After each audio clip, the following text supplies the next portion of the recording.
បាទខ្ញុំបាទហ៊ីងថាសវុតសូមគោរពបងប្អូនជនជាតិខ្មែរទាំងអស់ប្រសងជាទីសក្ការៈដោយថ្មីនេះខ្ញុំបានឃើញបញ្ញវន្តខ្មែរជាច្រើនដែលតាំងខ្លួនជាអ្នកនយោបាយ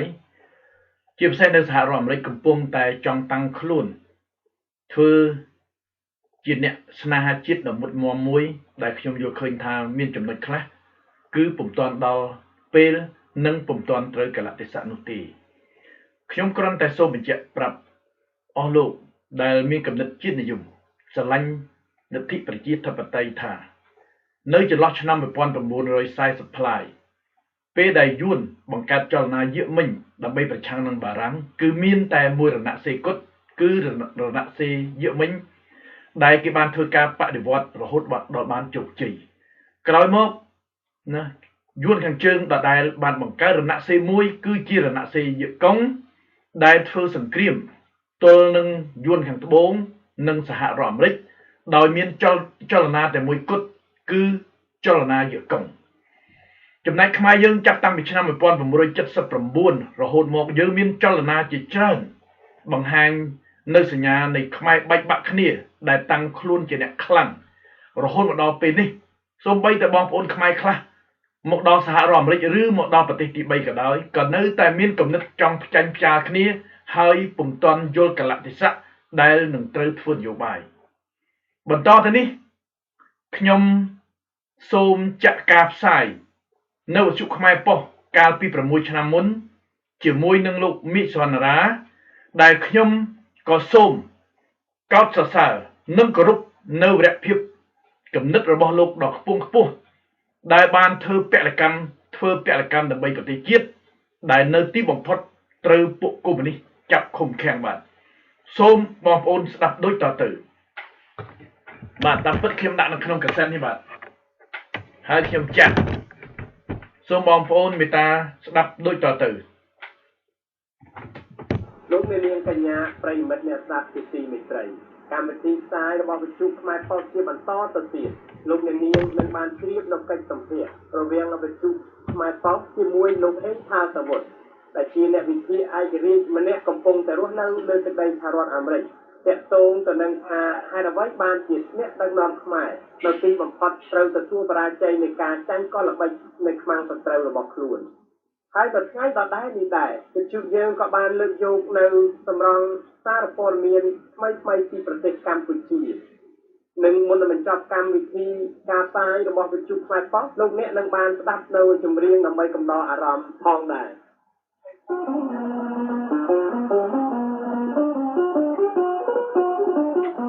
វិទ្យុខ្មែរប៉ុស្តិ៍សូមជូនកិច្ចសម្ភាសន៍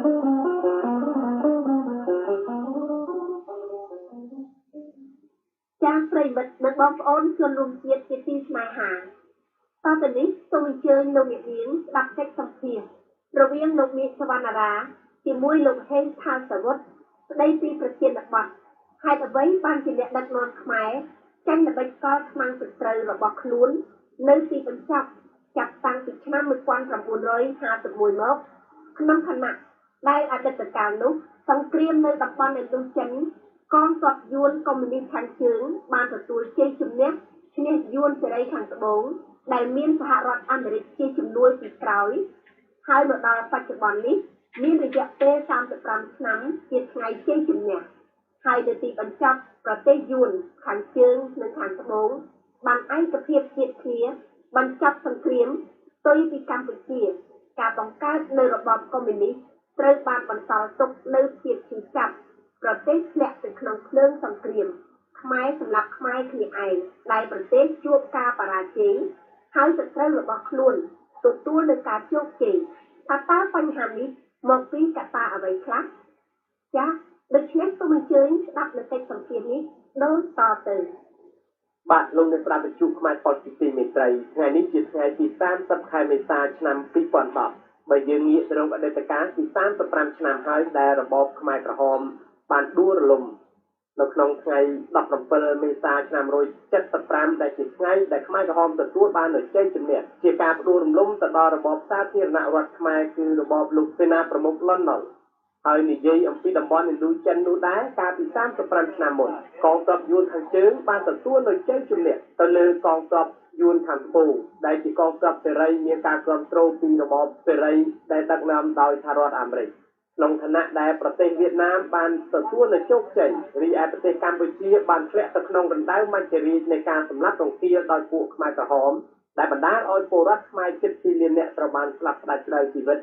ដោយការបង្អត់បាយប្រហែលទឹកនិងការបង្ខំឲ្យធ្វើការដោយហួសកម្លាំងនិងការសម្លាប់តាមរបៀបរបបនីមួយៗទៅតាមលក្ខណៈនៃពួកកុម្មុយនីសម៉ៅនិយមក៏ដូចជាហូជីមិញនិយមជាដើមនោះខ្ញុំបាទសូមជម្រាបសួរលោកថាសវត្តបាទជម្រាបសួរបងសវណ្ណរាផ្នែកផ្នែកផងបាទលោកថាសវត្តដឹងហើយថាថ្ងៃនេះគឺជាថ្ងៃ30មេសាឆ្នាំ2010គឺ35ឆ្នាំដែលកងទ័ពយួនខាងជើងនឹងបានទទួលជ័យជំនះទៅលើកងទ័ពយួនខាងត្បូងក៏ដូចទទួលនូវជ័យជំនះទៅលើពួកសេរីគឺតែគ្រប់គ្រងដោយចក្រពត្តិអាមេរិកគឺដោយសហរដ្ឋអាមេរិកដែលបានទៅគ្រប់គ្រងនៅយួនខាងត្បូងហើយចំពោះបញ្ហាស្ថានភាពនយោបាយនៃរបបខ្មែរយើងបន្តបន្ទាប់មកគឺអ្នកដឹកនាំខ្មែរយើងនឹងហាក់បីដូចជាមិនបានធ្វើនយោបាយដូចជាប្រទេសយួនក្នុងប្លុកឥណ្ឌូចិនអីនោះទេគឺតែងតែយើងឃើញថាអ្នកដឹកនាំខ្មែរនឹងតែងតែចាញ់ឧបាយកលចាញ់ល្បិចរបស់សត្រូវខ្លួនឯងនេះគឺខ្មាំងនឹងមិនដែលឈ្នះគេទេតែបញ្ហានោះលោកមើលឃើញយ៉ាងម៉េចបានជាអ្នកនយោបាយខ្មែរយើងនឹងដូចថាតែងតែយកយួនឬក៏ប្រទេសណាដែលជាសត្រូវនឹងមិនដែលបានទទួលនូវជោគជ័យជាមួយនឹងប្រទេសនឹងទេទីបំផុតគឺទទួលនៅបរាជ័យនិងអន្តរាយដល់ប្រទេសជាតិខ្លួនឯងដូចជាបញ្ហាឥណ្ឌូចិននឹងគឺប្រទេសខ្មែរយើងធ្លាក់ទៅក្នុងសង្គ្រាមពីច្រើនចំនួនមកបន្តបន្ទាប់ពីសម័យសង្គមរាស្ត្រនិយមមកដល់សម័យសាធារណរដ្ឋមកដល់សម័យខ្មែរក្រហមដែលចង់បញ្ចប់សម័យដែលយួនចូលស្រុកឆ្នាំ79ជាដើមគឺយើងតែងតែប្រយុទ្ធប្រឆាំងជាមួយសត្រូវបណ្ដោះទីបំផុតនោះគឺយើងចាញ់សត្រូវរបស់យើងបងប្អូនអាបញ្ហាទាំងអស់នោះលោកមើលឃើញយ៉ាងម៉េចបាទតាមការសិក្សានិងរបស់ខ្ញុំអស់ជាច្រើនឆ្នាំខ្ញុំយល់ឃើញថាចំពោះជោគជ័យរបស់យួនខាងជើងដែលបានរំដោះយួនខាងត្បូងនៅថ្ងៃទី30ខែមេសាឆ្នាំ1975ក្រោយពីប្រទេសខ្មែរយើងត្រូវខ្មែរក្រហមដួលរលំរបបលោកលន់ណុលនេះជាភាពឆ្លាតវៃរបស់ពួកយួនខាងជើងហើយក៏ជាមេរៀនមួយបង្ហាញឲ្យខ្មែរអ្នកដឹកនាំយើងទាំងអស់ទាំងកុម្មុយនីសជាពិសេសពួកកុម្មុយនីសដឹងថាតើកលវិជ្ជានយោបាយដែលជាគោលសំខាន់មួយនៅក្នុងចម្បាំងដែលជនជាតិចិនជួយប្រើប្រាស់ជាមួយគូស្រូវរបស់ខ្លួនក៏ប៉ុន្តែនៅក្នុងពេលហ្នឹង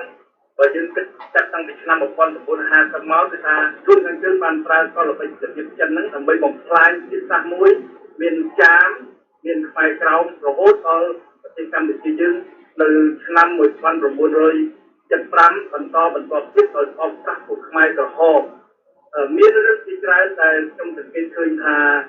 ការដែលជួនជោគជ័យនឹងយើងសង្កេតមើលពីមុនថានៅឆ្នាំ1950ហ្នឹងយួនបានបង្កើតពួកជាតិមិញដើម្បីរំដោះពីអាណានិគមបារាំងហើយក៏មានយកខ្មែរយើងមួយក្រុមមួយចំនួនដើម្បីវាយប្រយុទ្ធចូលរួមជាមួយគេដែរនៅពេលដែលគេឈ្នះនៅពេលចន្លោះឆ្នាំ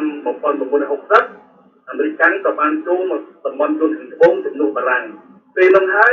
តែយួនខាងជើងបង្កើតរណសិរ្សមួយដែលមានឈ្មោះថារណសិរ្សវៀតកុងនោះអក្សរកាត់វៀតកុងនោះបានន័យថារណសិរ្សជារំដោះវៀតណាមខាងត្បូងនៅពេលដែលគេយល់ថាចលនានៅពេលដែលប្រទេសខ្មែរយើងធ្លាក់នៅក្នុងរបបកុម្មុយនីសយួនគេបានកែប្រែសិទ្ធិការរបស់គេដោយយកជ័យជំនះពីព្រៃនគរបានដោយជោគជ័យក៏ប៉ុន្តែបើយើងចង់ដឹងថាតើជាឆ្លាតវៃក្នុងកលល្បិចនយោបាយរបស់យួនធ្វើយ៉ាងណាខ្លះយើងនឹងប្រៀបធៀបដូចតទៅនៅពេលដែលយួននៅស្រុកខ្មែរនៅឆ្នាំ1970យួននៅស្រុកខ្មែរពេលដែលជិតកងវាយ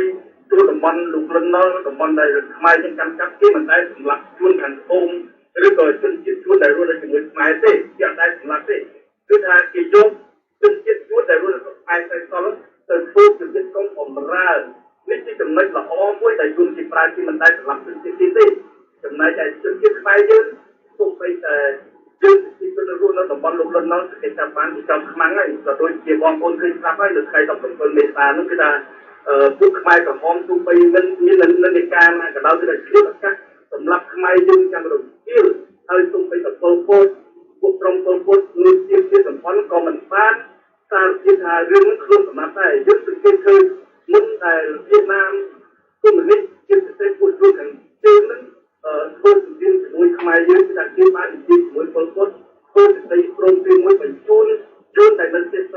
នណុលបានបញ្ជូនកាលពីឆ្នាំ70នេះគឺឆ្នាំ76ពួកប្រជាជនខ្លួនដែលនៅសេសសល់ទាំងប្រមាណគេបានបោកពួកពលពតបោកពួកជាបំផុតដើម្បីបញ្ជូនជនជាតិគេឲ្យត្រឡប់មកក្នុងខ្លួនវិញទៅពេលនោះចំណែកឯវិហារប្រយុទ្ធខាងត្បូងពលវិហារពលថាគេអត់សម្លាប់ចោលពីខ្មែរយើងទេលើកលែងតែនេះជាធំគេទៅដាក់ទុកនៅក្រុងហាណូយចំណែកឯប្រជាជនខ្មែរយើងទាំងវិហារទាំងសិពលទាំងព្រះសង្ឃគឺថាខ្មែរក្រហមសម្លាប់ចោលគ្រប់សត្វដូចទៀតឲ្យរំលោភសិទ្ធិមនុស្សយ៉ាងខ្លាំងចំណែកឯប្រទេសយុទ្ធយ៉ាងធ្វើចឹងទេក៏ប៉ុន្តែរឿងនេះបើតាមខ្ញុំសិក្សានិងជំស្ដាប់ពីសម្ដីព្រឹទ្ធាចារ្យយើងតែនឹកខ្ញុំយល់ថារឿងអ្វីៗជួនកាលវាដូចប្រសាសន៍គាត់គឺថា 95% ទៅ 100% អ្វីៗទាំងអស់ក៏ប៉ុន្តែត្រង់តែខ្ញុំយល់ថាដោយសារយើងគុំឲ្យចាញ់អ្នកដឹកនាំខ្មែរយើងជាពួកគុំនេះគឺថាចាញ់ក៏ល្បិចនយោបាយរបស់ពួកយើងទាំងជើងហើយបានទទួលបរាជ័យយ៉ាងអាម៉ាស់បំផុតទៅទីបំផុតរឿងខ្លះ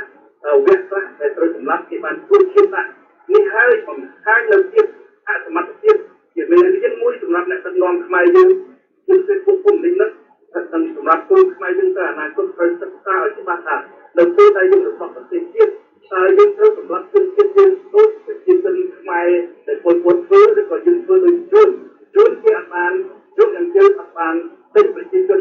ជននៅត្បូងចេញពីទីក្រុងទេក៏ប៉ុន្តែក្នុងថ្ងៃនេះជនខាងត្បូងដំណាក់ទីជនខាងត្បូងក៏គេមានរំលឹកទៅថ្ងៃ30ខែមេសាឆ្នាំ1975ដែរគេមានថាជឿចាប់